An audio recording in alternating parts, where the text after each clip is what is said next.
আচ্ছা ঠিক আছে, এখন রাখি।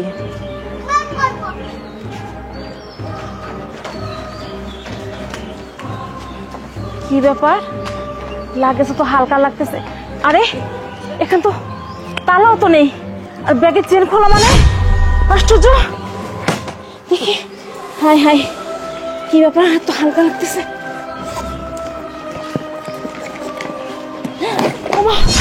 আমার টাকা, এতগুলো টাকা, টাকা কোথায় আমার?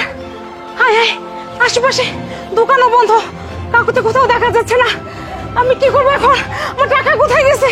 আরে কি ব্যাপার আন্টি, কি হলো? আরে মা বললো না, আমার স্বামী বিদেশ থেকে টাকা পাঠিয়েছে 3 লক্ষ টাকা, সব টাকা এখানে ছিল।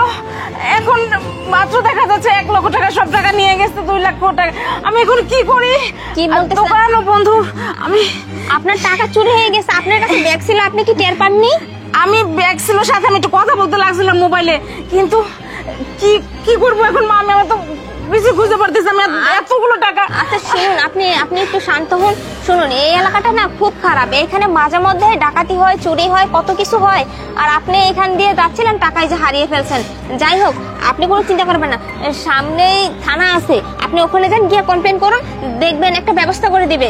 ওখানে গেলে কাজ হবে মা? হ্যাঁ হ্যাঁ, কাজ হবে, আপনি তাড়াতাড়ি আচ্ছা যান। মা, তুমি একটু চলো আমার সাথে। না না আন্টি, আমি যেতে পারবো না, আমার বাসায় একটু জরুরি কাজ আছে, তো আপনি যান, আপনি পেয়ে যাবেন। ওখানে গেলে পাবো? হ্যাঁ হ্যাঁ, আপনি যান। আচ্ছা মা, তুমি যাও তো আমি যাই।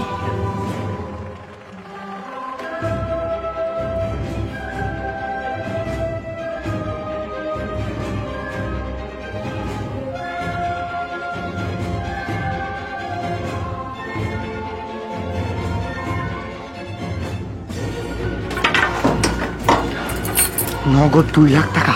ওই মহিলা কই? মহিলাকে বলছি সামনে থানায় যেতে। তা যাই হোক, পুলিশ আসার আগে আমরা এখান থেকে পালিয়ে যাই। তাড়াতাড়ি আয়। চল চল।